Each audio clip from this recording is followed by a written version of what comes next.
નમસ્કાર, BBN news ચેનલમાં આપનું સ્વાગત છે। હું છું કવિતા પંચાલ ને હવે જોઈએ આજના સમાચાર।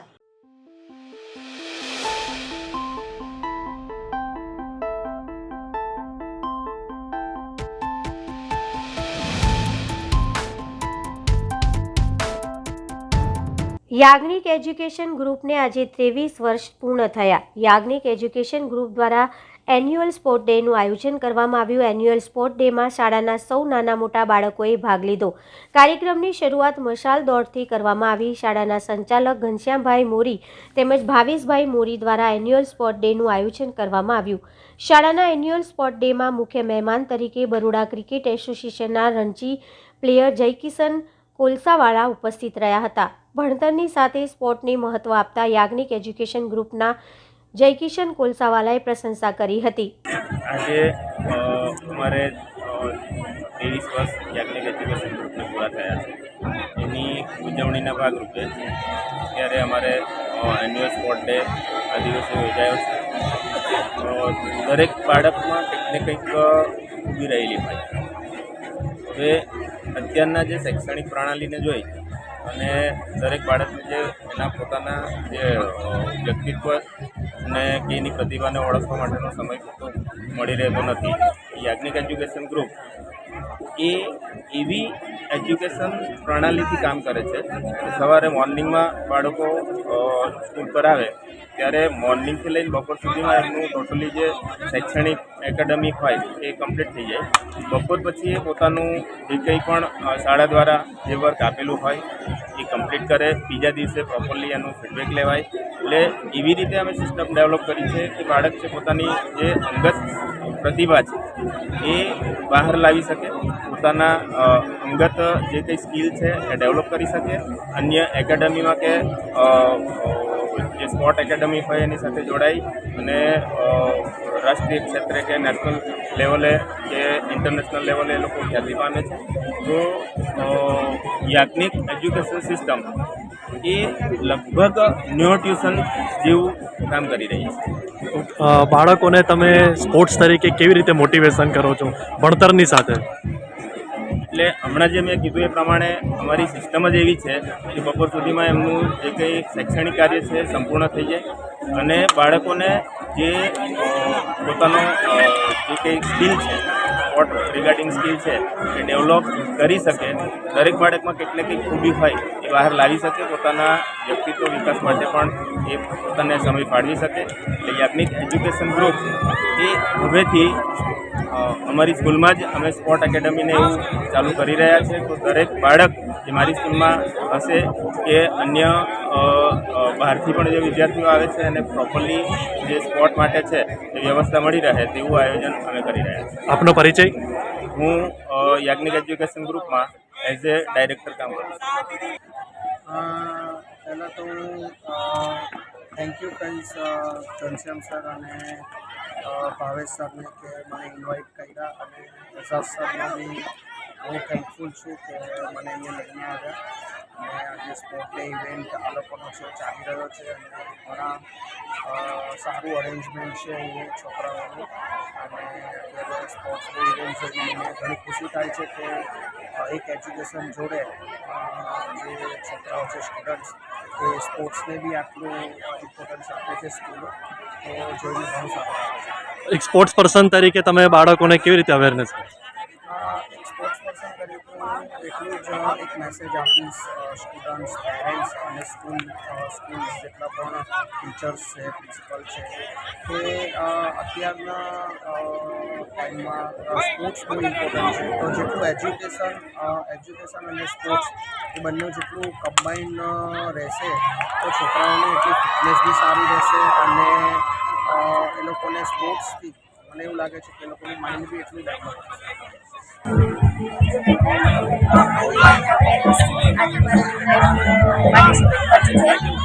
એના બદલ ખૂબ ખૂબ આભાર માનું છું વિદ્યાર્થીઓ અને શિક્ષકોનો કે આજે લોકો પેરેન્ટ્સ એ જ ઈચ્છે છે કે અત્યારે સ્ટડી પર આ જે સ્પોર્ટ ડેનું આયોજન કરીને બહુ સારું કામ કર્યું છે, જેથી આપણે આપણા બાળકોની અંદર જે ઉત્સાહ છે, જે એક એક્ટિવિટી છે સાઈડની, એ આજે એનાથી બહાર આવી શકે છે. કેમ કે આપણે અત્યારે સ્ટડીમાં બહુ ભાગી રહ્યું છે આપણો દેશ આજે, પણ તેના માટે સાઈડ પર આપણે યાજ્ઞિક તરફથી આજે આયોજન કર્યું છે, તે મને બહુ સારું લાગ્યું. બાળકના સર્વાંગી વિકાસમાં માતાનો મહત્વનો રોલ હોય છે, તો સ્પોર્ટ્સ તરીકે આપ શું કહેશો? સ્પોર્ટ આજે લોકો એવું ઈચ્છે છે કે સ્ટડી માટે પણ સ્ટડી નહીં, એના લોકો માટે સ્પોર્ટ બી ઇમ્પોર્ટન્ટ પાર્ટિસિપેટ છે, એના માટે ભાગ છે, જેથી તેના ઉત્સાહ, એનામાં જે ઉત્સાહ છે, જેની એક્ટિવિટી છે, એ બહાર આવી શકે છે, જેથી એ લોકોને આગળ વિકાસ આમાં બી જરૂરી છે. અત્યારે યાજ્ઞિક સ્કૂલની કાર્ય પદ્ધતિ અને ઉત્સવો વિશે તમે શું કહેશો? બહુ સારું છે આયોજન અને બહુ સરસ છે. મને એમાં જે એક્ટિવિટી કરાવે છે એનામાં હું પ્રોત્સાહિત છું કે બહુ સારું આયોજન કરી રહ્યા છે સ્કૂલ. ઘનશ્યામ સર છે, ભાવેશ સર છે, નિશા મેડમ છે, હું તેમનો ધન્યવાદ માનું છું કે આવું કાયમ આયોજન કરતા રહે, જેથી બાળકોમાં ઉત્સાહ અને આગળ વધી શકે. આમાં પણ આપનું નામ? મારું નામ મોદી કિંજલબા અનિરુદ્ધસિંહ છે.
મા બાપનું ઘર ને ઉદાર દિલ દાતાઓની મદદ. સાવરકુંડલા દેવશ્રી દિવ્ય આનંદ ફાઉન્ડેશન ટ્રસ્ટ દ્વારા સંચાલિત મા બાપનું ઘર વૃદ્ધાશ્રમ સાવરકુંડલાને મદદ કરતા ઉદાર દિલ દાતા પરિવાર. સાવરકુંડલા વૃદ્ધાશ્રમમાં અશિત વડીલો માટે દામનગર શહેરની 111 પ્લોટ વિસ્તાર નવદુર્ગા મિત્ર મંડળ દ્વારા રાશન સામગ્રીની મદદ.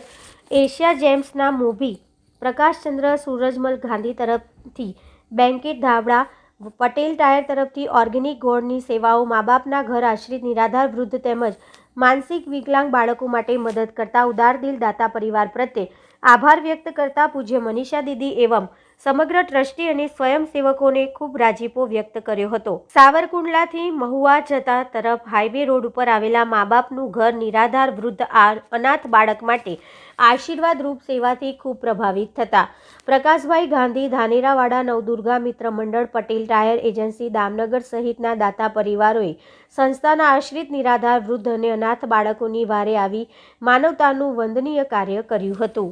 જય સિયારામ. સાવરકુંડલા ગામની અંદર મહુવા અમરેલી બાયપાસ રોડ ઉપર ડુંગરાની ધાર ઉપર ઢોલિયા ધાર ઉપર આવેલું આ આશ્રમ છે. મા બાપનું ઘર વૃદ્ધાશ્રમ છે. નિરાધાર જે હોય, જેને આગળ હવે જીવન બધાને મારા ખૂબ ખૂબ જય સિયારામ. આજે તારીખ 3/2/2024ના રોજ આજના દિવસની વાત કરીએ તો દામનગરથી પધારેલા પ્રફુલભાઈ નારોલા અને લાભભાઈ શેઠ આજે આ મા બાપનું ઘર વૃદ્ધાશ્રમ જે સાવરકુંડલા બાયપાસ રોડ ઉપર આવેલું છે, જિલ્લો અમરેલી, એની સેવા માટે પધારેલા છે. આજે એની અનન્ય સેવાની વાત કરીએ તો આ નવદુર્ગા મિત્ર મંડળ તરફથી આ બધું કરિયાણું આપવામાં આવ્યું છે અને પ્રફુલભાઈ નારોલા અને લાભભાઈ શેઠ પોતે રામપર તરફથી પણ કરિયાણું આપવામાં આવ્યું છે અને પટેલ ટાયર એજન્સી જે છે એ એમના તરફથી દામનગર એમના તરફથી ગોળ આવ્યો છે, રજનીભાઈ તરફથી અને નટુભાઈ ભાટિયા તરફથી અને ગાંધી પરિવાર તરફથી ધાબળા આવ્યા છે.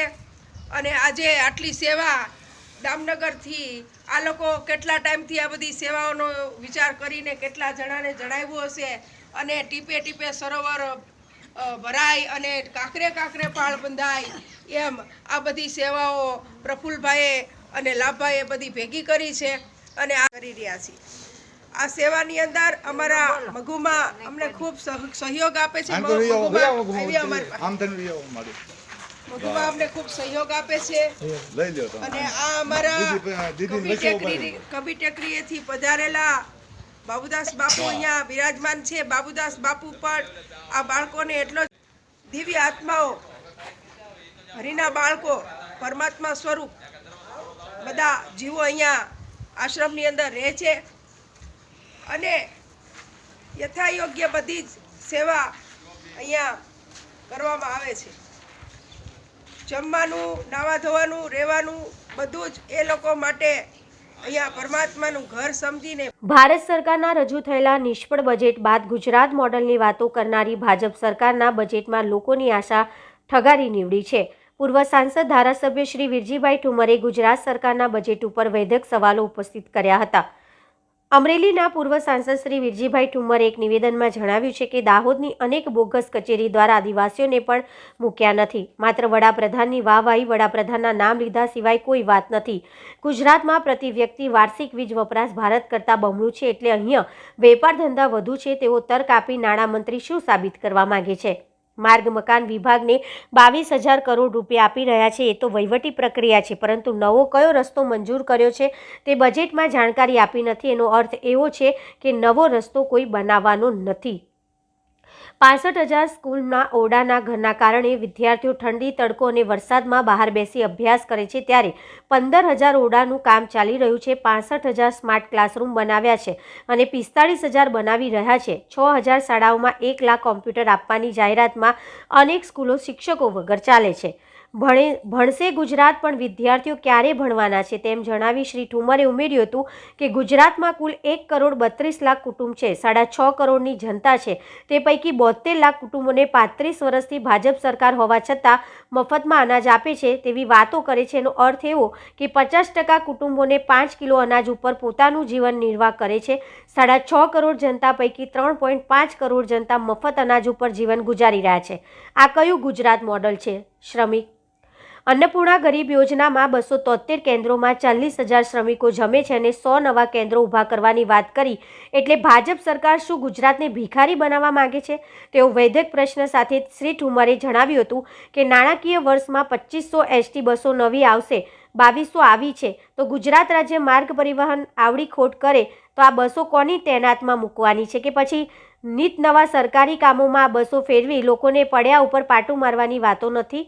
દેશને વડાપ્રધાન શ્રીએ પીએમ વિશ્વકર્મા યોજનાની ખૂબ જ જાહેરાત કરી, પરંતુ વિશ્વકર્મા પરિવારોને આ બજેટમાં કયા ઉલ્લેખ નથી? વિશ્વકર્મા પરિવારોને ગુજરાતની સરકાર શું મતલક્ષી ઉપયોગ કરવા માટે જ વિશ્વકર્માની વાતો કરી રહ્યા છે? આ બજેટમાં વિશ્વકર્મા પરિવારોને એક પણ રૂપિયો ફાળવ્યો નથી.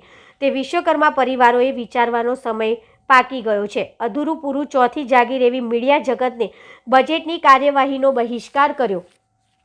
આ કર્યું ગુજરાત મોડલ છે તે પણ ગુજરાતની જનતા જાણવા માંગે છે. ભૂવો ધૂણે તો નાળિયેર ઘર ઉપર ફેંકે એ જૂની કહેવત છે, પણ આ નાણામંત્રી સોપારીનો કટકો પણ ફેંકી શક્યા નથી. નાણામંત્રીનો કાલે જન્મદિવસ છે, ત્યારે વાપીની ઔદ્યોગિક વસાહત કોર્પોરેશનનો દરજ્જો આપવાનો તેવી જાહેરાત કરી છે. તો ભાજપમાં વધારે બજેટ રજૂ કરવાનો જેનો યશ જાય છે તે નીતિનભાઈ પટેલ મહેસાણાને કયો નવો દરજ્જો આપી રહ્યા છે તે ગુજરાતની જનતા જાણવા માંગે છે. 40 કિલો યુરિયાની બેગ કરી ભાવ ઘટાડ્યો નથી, ત્યારે ખેડૂતોને આશા હતી કે બજેટમાં નવું કંઈક આવશે. તે ખેડૂતોને ઠગો આપવા સિવાય કશું આપેલ ન હોય તેવું લાગી રહ્યું છે. ટૂંકમાં ગુજરાત સરકારનું આ બજેટ ચૂંટણીલક્ષી બજેટ અને વધુ એક જુમલો આપવાનો બજેટ સિવાય કશું નથી. માત્ર નવા નામેથી નવાજીને વડાપ્રધાનની વાહવાહી સિવાય અગાઉ અલંકારી શબ્દો આપ્યા હતા સિવાય આ બજેટમાં કંઈ નવું લાગતું નથી તેમ શ્રી ઠુમરે જણાવ્યું હતું. ભારત સરકાર સહકારી વિભાગ નવો ઊભો કર્યો છે. સહકાર બાબતે ગુજરાત દેશમાં મોખરે છે અને સહકારી આગેવાન તરીકે મને એમ હતું કે ગુજરાતની સહકારી નવી બેન્કો, નવા સંઘો કે નવી સંસ્થાઓ ઊભી કરવાની બજેટમાં વાત હશે, પરંતુ 35 વર્ષ સુધી જૂની બેન્કો, જૂના સંઘો અને જૂની સહકારી સંસ્થાને આવી ઘૂંટીથી મેન્ટેડ આપી ભાજપ કાર્યાલયો બનાવવાથી વિશેષ કશું દેખાતું નથી તેમ શ્રી ઠુમરે જણાવ્યું હતું. ભારત સરકારનું ગઈકાલે રજૂ થયેલું નિષ્ફળ બજેટ, ત્યારે આજે એવું લાગતું હતું ગુજરાત એટલે ભાજપનું મોડલ છે, ચૂંટણીનું વર્ષ છે, પણ એના 42 પેજના બજેટના પૂરેપૂરું મેં વાંચન કર્યું. 17 પેજમાં તો કશું જ નથી, માત્ર વડાપ્રધાનની વાહવાહી. વડાપ્રધાનના કારણે વિકાસ યાત્રા આગળ વધી છે. 44% લોકો કુપોષણથી પીડાઈ રહ્યા છે. 1,32,000 ગુજરાતના કુટુંબો છે. એ કુટુંબ પૈકી 72,000 કુટુંબ 5 કિલો અનાજ ઉપર નિર્ભર થઈ ગયા છે. કયું આ ગુજરાત છે? ગાંધી અને સરદારનું ગુજરાત એક વખત દેશમાં અને દુનિયામાં નામના મેળવી હતી. આજે ગુજરાત ગરીબનું ગુજરાત બન્યું છે. 72,000 કુટુંબો 5 કિલો અનાજ ઉપર જીવન નિર્વાહ કરે છે. એનો અર્થ એવો કે 6.5 કરોડની જનતા પૈકી 4 કરોડની જનતા તો માત્ર 5 કિલો અનાજ ઉપર ચાલી રહી છે. 22,000 કરોડ રૂપિયા રસ્તા માટેનું બજેટ ફાળવ્યું છે. એક પણ નવો રસ્તો જાહેર કર્યા નથી. એને થીગડા મારવા માટેની વાત છે. ચાલી રહેલા કામ માટે વહીવટી પૈસા વાપરવાની વાત છે. નવા કરવેરા જરૂર નથી નાખ્યા, પરંતુ ચૂંટણીનું વર્ષ છે એટલે નવા કરવેરા નથી નાખ્યા. આડકતરા કરવેરાથી ગુજરાતની પંચાયતને નીચવવાનું કામ કરશે. 15,000 ઓરડા નવા બનાવવાની વાત કરી છે. 45,000 ઓરડા બનાવી નાખ્યા છે એવી વાતો કરે છે. 65,000 ઓરડાના વાંકે આજે ગરીબ છોકરાઓ, ગરીબ વિદ્યાર્થીઓ, સામાન્ય વિદ્યાર્થીઓ ટાઢ તડકો અને વરસાદમાં બહાર ભણી રહ્યા છે, શિક્ષકો વગર ભણી રહ્યા છે. ત્યારે એ નવા ઓરડા બનાવવાની વાત છે. કોમ્પ્યુટર 1 લાખ આપ્યા છે, હજુ નવા કોમ્પ્યુટર આપવા માટેની વાત છે. ભણશે ગુજરાત, પણ વિદ્યાર્થીને શિક્ષકો કોણ ભણાવવાનું છે? કોણ ભણશે? મને એમ હતું કે ખેડૂતો માટે કદાચ આ વખતે સરકાર કંઈક આપશે, પણ ખેડૂતને તો મોટો ઠેંગો આપ્યો છે. ભારતની સરકારે કશું ના આપ્યા પછી માત્ર વાહવાહી લૂંટવાનું કામ કર્યું છે. ખેડૂતો માટેનો ઉલ્લેખ નથી, માત્ર ખોટી વાહિયાત વાતો છે. નવી રોજગારી ઊભી કરવા માટેની તકો નથી. સેકન્ડ ક્લાસ ડબ્બો જે હતો એ ડબ્બાને કલર મારીને એની ઉપર ફર્સ્ટ ક્લાસ લખ્યો છે. એટલે નવી નગરપાલિકાઓ 5 કોર્પોરેશન 6 નવા ઊભા, 7 નવા ઊભા કરી રહ્યા છે. એટલે જૂનો ડબ્બો છે એને કલર મારીને ફર્સ્ટ ક્લાસ લખવા સિવાય બીનું લાગે છે. નાણામંત્રી બહુ હોશિયાર છે, પણ આ નાણામંત્રી ઉપરના દબાવના કારણે કશું બોલી શક્યા નથી. 1.5 કલાક સુધી પોતે બજેટ વાંચ્યું. પાણી પીવાની જરૂરિયાત ઊભી થઈ તો સ્પીકરે કહ્યું કે હવે તો પાણી પીવું. પાણી પીવું એ બરાબર નથી, આઉટ ઓફ ડિસિપ્લિન છે. બહુ સાચી વાત છે કે એને ન પીધું, પરંતુ સ્પીકર સાહેબે પાણી આપ્યું, પાણી પીધું, પછી જાહેરાત કરી. પરંતુ સૌથી વિશેષ વાત આજની બજેટમાં એ હતી કે 35 વર્ષથી ભારતીય જનતા પાર્ટીનું રાજ હાલે છે. પત્રકારોએ આજે બહિષ્કાર કર્યો, ચોથી જાગીરે બહિષ્કાર કર્યો છે. ચોથી જાગીર ખરેખર જાગી છે. આ દેશનું પ્રાણવાયુ ચોથી જાગીર છે. અને એ જાગીરે જ્યારે આ બજેટનો બહિષ્કાર કર્યો છે ત્યારે મને લાગે છે ગુજરાત આજે બેબાકડું બન્યું છે.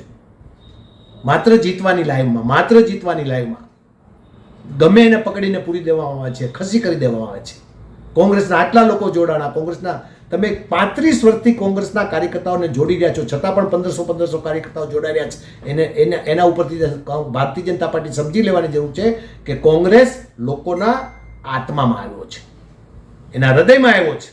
રાહુલ ગાંધીની ભારત જોડો જે યાત્રા ચાલી રહી છે, એટલા બધા લોકો ભેગા થાય છે એને દેખાડવામાં આવતા નથી. સુપ્રીમ કોર્ટના વકીલો આંદોલન કરે. ગઈકાલે 1 લાખ લોકો ભેગા થયા પાર્લામેન્ટની સામે. નરેન્દ્રભાઈ મોદી, દેશના વડાપ્રધાન, તત્કાલીન રાજ્યના મુખ્યમંત્રી પાર્લામેન્ટમાં હતા.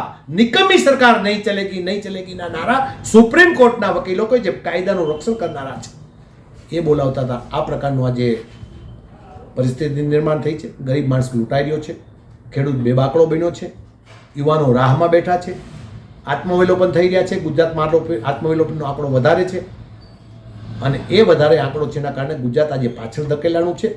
35 વર્ષથી ભારતીય જનતા પાર્ટીની સરકારમાં ગુજરાત જો નંબર 1 બન્યું હોત તો કેરલા કરતાં પણ, આ કાશ્મીર કરતાં, ઉત્તર પ્રદેશ અને બિહાર કરતાં પણ નીચી કક્ષાએ પહોંચાડવાનું પાપ જો કર્યું હોય તો ભારતીય જનતા પાર્ટીએ કર્યું છે. ચૂંટણી આવે છે ત્યારે મને લાગતું હતું ખેડૂતો માટેની કંઈક રાહત આપશે, કોઈ રાહત આપી શક્યા નથી અને માત્ર બજેટ વાંચવાનું કામ કર્યું છે. આવતીકાલે નાણામંત્રીનો જન્મદિવસ છે ત્યારે એમણે જાહેરાત કરી કે વાપીને કોર્પોરેશન આપવું છે. અમારા નીતિન કાકા ક્યાં ગયા છે? વધારે બજેટ જેણે રજૂ કર્યા એ એક પણ જાહેરાત કરી શક્યા નહોતા અને કર્યા પછી એનો અમલવારી થઈ નથી. એવું જ આમાં થવાનું છે એવું મને લાગે છે. ત્યારે ગુજરાતની પ્રજા જાગે. ગુજરાતે તો નમૂનારૂપ રાજ્ય છે કે જેણે દેશને રાહ આપ્યો છે. ગાંધી સરદારની ભૂમિ છે. એ ભૂમિ ફરી વખત જાગે અને દેશને રાહ આપે અને ફરી વખત આવતી દેશની લોકશાહીને ધબકતી રાખવા માટેનું કામ કરે તેવી અભ્યર્થના રાખું છું. માત્ર ભારતીય જનતા પાર્ટી ઉપર આધાર રાખીને ચાલી શકે તેમ નથી. ગુજરાત બરબાદ થયું છે અને આજનું બજેટ વધારે બરબાદી નોતરે તે પ્રકારનું બજેટ છે. ડભોઈ નગરના રોડ રસ્તા અને પેવર બ્લોક સહિત પાણીની સુવિધા માટે કુલ 2 કરોડ 84 લાખના ખર્ચે વિવિધ વિકાસના કામો માટે ધારાસભ્ય શૈલેષભાઈ મહેતા દ્વારા રંગ ઉપવન બાગ ખાતે પાણી સંપ અને ફાયર સ્ટેશન પેવર બ્લોક માટે ખાતમુહૂર્ત કરાયું. આ સાથે 43 જેટલા વિકાસના કામોને ધારાસભ્ય દ્વારા ખાતમુહૂર્ત કરવામાં આવ્યું. ડભોઈને દર્ભાવતી બનાવવાના મક્કમ નિર્ધાર સાથે ધારાસભ્ય શૈલેષભાઈ મહેતા નગરના વિકાસ માટે કાર્ય કરી રહ્યા છે. ત્યારે આજે ડભોઈ નગરના 43 કામોને મંજૂરી મળી છે, જેમાં પેવર બ્લોક, આરસીસી રોડ સહિતના વિકાસના કામોને લીલી ઝંડી અપાઈ. કુલ રૂપિયા 2 કરોડ 43 લાખના ખર્ચે રોડ, રસ્તા, ફાયર સ્ટેશન ખાતે પેવર બ્લોકના કામોનું ધારાસભ્ય શૈલેષભાઈ મહેતા દ્વારા ડભોઈ રંગ ઉપવન બાગ ખાતે 35 લાખના ખર્ચે પાણીના સંપનું ખાતમુહૂર્ત કરવામાં આવ્યું. તમામ વિકાસના કામોમાં ખાતમુહૂર્ત પ્રસંગે નગરપાલિકા પ્રમુખ બિરેન શાહ, નાણાં પંચ ચેરમેન વિશાલ શાહ, ઉપપ્રમુખ મનોજ પટેલ, ચીફ ઓફિસર જયકિશન તડવી સહિત પાલિકા સદસ્યો હાજર રહ્યા હતા. ભારતીય જનતા પક્ષનું સૂત્ર છે સૌનો સાથ, સૌનો વિકાસ, સૌનો વિશ્વાસ અને સૌના પ્રયાસ, અને એને અનુરૂપ દર્ભાવતી નગરી વિકાસના પંથે આગળ વધી રહી છે. આજે અહીંયા સરદારબાગ ખાતે 36 લાખ રૂપિયાના ખર્ચે પાણીના સંપનું આયોજન કરવામાં આવ્યું છે. એનું ભૂમિપૂજન કરવામાં આવ્યું છે. સાથે સાથે જ નગરમાં 43 જેટલા સ્થળો પર રસ્તા, આરસીસીના રોડ, પેવર બ્લોક, વરસાદી પાણીના નિકાલને એ વ્યવસ્થાઓ આ બધું કરીને લગભગ 2.5 કરોડ રૂપિયાના આ 43 કામો પણ હાથ પર લેવામાં આવ્યો છે, જેનું ભૂમિપૂજન પણ આજરોજ કરવામાં આવ્યું છે. આમ કરીને 2 કરોડ 85 લાખ રૂપિયાના કામો આજે ભૂમિપૂજન કરવામાં આવ્યું છે અને ટૂંક સમયમાં એ કામો પૂર્ણ કરીને એનું લોકાર્પણ કરવામાં આવશે. હું આપના મારફત દર્ભાવતી નગરીના તમામ નગરજનોને અભિનંદન પાઠવું છું, શુભેચ્છા પાઠવું છું અને જોઈ રહ્યા છો કે છેલ્લા 3 વર્ષમાં નગરપાલિકામાં જ્યારથી ભારતીય જનતા પક્ષનું શાસન આવ્યું ત્યારથી વિકાસના અનેક કામો નગરમાં થયા છે. આગામી દિવસોમાં પણ અનેક ગ્રાન્ટો આવી રહી છે અને એના દ્વારા નગરપાલિકાના બીજા જે કંઈ કામો છે અને લોકોની જે અપેક્ષાઓ ભારતીય જનતા પક્ષ પર રાખેલી છે તમામ અપેક્ષાઓ પરિપૂર્ણ કરવામાં આવશે.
ડભોઈ તાલુકામાં બાઇક અકસ્માતની ઘટનામાં એક યુવાનનું મોત નીપજ્યું. તાલુકાના વડજ તેન તલાવ કેનાલ પાસે 2 બાઇક વચ્ચે અકસ્માત સર્જાતા એક યુવાનનું કરુણ મોત 3 યુવાનો ઇજાગ્રસ્ત. મરનાર યુવાન અશ્વિન રમણભાઈ વસાવા, ઉંમર વર્ષ 20, સિદ્ધપુર ગામનો રહેવાસી.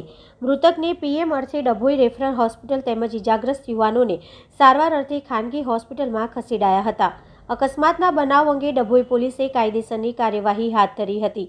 ડભોઈ પોલીસમાંથી મળતી વિગત અનુસાર તાલુકાના વડજ અને તેન તલાવ કેનાલ પાસે 2 બાઇક વચ્ચે અકસ્માત સર્જાતા તાલુકાના સિદ્ધપુર ગામે રહેતા અશ્વિનભાઈ રમણભાઈ ઉંમર વર્ષ 20 નાઓનું ઘટના સ્થળે જ મોત નીપજ્યું હતું. વિક્રમભાઈ કમલેશભાઈ રહેવાસી સિદ્ધપુર તથા બારિયા મુકેશભાઈ જયંતિભાઈ ગામ સોમપુર અને જીઆરડી જવાન જયેન્દ્રભાઈ સનાભાઈ બારિયા રહેવાસી સોમપુરા ત્રણેય ઈસમોને શરીરે નાની મોટી ઈજાઓ પહોંચતા ઈજાગ્રસ્તોને સારવાર અર્થે ખાનગી હોસ્પિટલમાં ખસેડવામાં આવ્યા હતા. પોલીસે ઘટનાની જાણ થતાં અકસ્માતે મોતનો ગુનો દાખલ કરી આગળની કાર્યવાહી હાથ ધરી છે.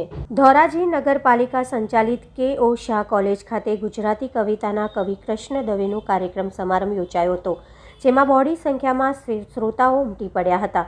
કોલેજના પ્રિન્સિપાલ ડૉક્ટર સૌજી રોકડે શબ્દોથી સ્વાગત કરી અને કવિ પરિચય આપ્યા બાદ ધોરાજી સામાજિક ક્ષેત્ર સેવા આપતા જે.એમ. વિરાણી, ઠાકર સાહેબ, રાજુભાઈ એરડા, હિરાણીભાઈ સહિત અગ્રણીઓએ કવિ પુષ્પગુચ્છ આપી સ્વાગત કર્યું હતું. હકડે ઠઠ ભરાયેલા હોલમાં કવિએ બાળ કાવ્યો, ગઝલો, વાર્તા અને તેમના સુપ્રસિદ્ધ કાવ્યો રજૂ કરતા શ્રોતાઓ મંત્રમુગ્ધ બન્યા હતા. કવિએ પોતાના સુપ્રસિદ્ધ કાવ્યોમાં આપણે તો આવડ બાવળની જાત, વાસલડી.com અને વ્યંગ કાવ્યો રજૂ કરતા સમગ્ર હોલ તાળીઓના ગડગડાટથી ગુંજી ઉઠ્યો હતો.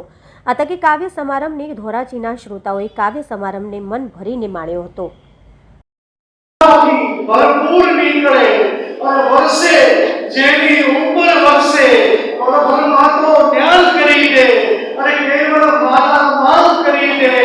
આ છત છોડી નીકળો નીકળો, આ પથ્થર દૂર હટાવો, મારી સાથે આવો, મારી સાથે. આપણે તો આપણામાં ફરીએ કે લેરજીને જોઈ ઘણા મોગલ પીડે ને વળી કોક કહે મારી તો ખરો તે અમને શું ફેર પડે બોલો. મન થયું ઉડ્યા આપણે ક્યાં મારીને કરગરવા જતા, આપણે ક્યાં મારીને કરગરવા જતા. અરે કોચ લગી પૂજ્યા હવે ડાળી ઉપર ઝૂકે છે આખું આકાશ, એમાં પોપટ બેહે કવડી હોલો, એના અમને શું ફેર પડે બોલો. એના પરિવારને, એના મા બાપને, એના પિતાને એની વાત એની અંદર ઘણી મોટી શ્લોક એક આવ્યો તો પરદેશી ભોગતો તેની પેટમાં માંડવા દુકાળો ધોતી ગયો. આ જ વાતને જો કેવી રીતે ઉર્ધ્વગામી બનાવી શકીશું પણ કાળજા કેરો કટકો મારો કાઢથી છૂટી ગયો, મમતા રૂવે જેમ વેડુમાં વીરલો ફૂટી ગયો. કાળજા કેરો કટકો મારો કાઢથી છૂટી ગયો, લૂંટાઈ ગયો મારો લાડ ખજાનો, કવિ દાદરે જોતો રહ્યો.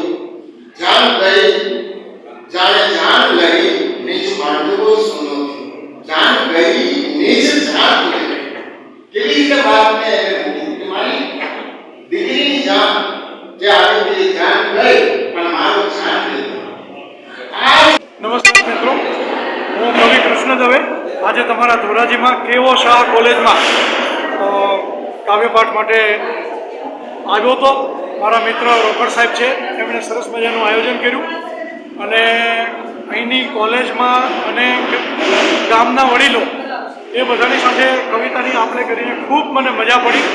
એટલે ધોરાજી હંમેશા મારા માટે યાદગાર રહ્યું છે. આ હું લગભગ 3જી-4જી વખત ધોરાજીમાં આવ્યો છું.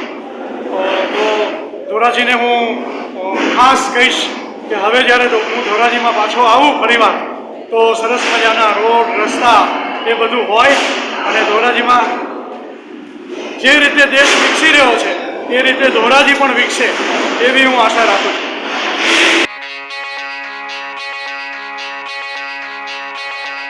છોટાઉદેપુર જિલ્લા વિકાસ અધિકારી ગંગાસિંહની બદલી થતાં તેમને અનોખી વિદાય આપવામાં આવી. છોટાઉદેપુર જિલ્લા વિકાસ અધિકારી તરીકે સફળ નેતૃત્વ કરનાર IAS અધિકારી ગંગાસિંહની ચીર સમય પશ્ચાત તાજેતરમાં બદલી થઈ હતી. તેઓના શાસનકાળ દરમિયાન ભ્રષ્ટાચાર તદ્દન નામશેષ થઈ ગયો હતો. તેઓ સ્વયં સ્ટાફમાં ભ્રષ્ટાચાર કરતા ઇસમો બાબતે ખાનગી માહિતી એકત્રિત કરવા ઉત્સુક હતા. નેતાઓની ભલામણ કરતા પ્રજાની સીધી ભલામણથી આવતા કામ કરવામાં રુચિ ધરાવતા. એમની બદલી માટે પણ અનેક પ્રયાસો થયા હતા, પણ બદલી થતી ન હતી. હાલ આગામી લોકસભાની ચૂંટણી પૂર્વે વિવિધ વિભાગની થયેલી IAS કેડરના અધિકારીમાં તેઓની પણ બદલી થઈ હતી. તેઓનું સ્ટાફ સાથે પરિવારના સભ્ય જેવું વર્તન હોવાથી સ્ટાફ પણ ભાવવિભોર બન્યો હતો અને સૌ સ્ટાફે પુષ્પવર્ષા સાથે અશ્રુભીની વિદાય આપી હતી. આવી વિદાય ગુજરાતમાં જ્વલે જ આપવામાં આવતી જોવા મળે છે અને ગઈકાલે ભવ્યથી ભવ્ય વિદાય છોટાઉદેપુર જિલ્લા વિકાસ અધિકારી ગંગાસિંહને આપી હતી.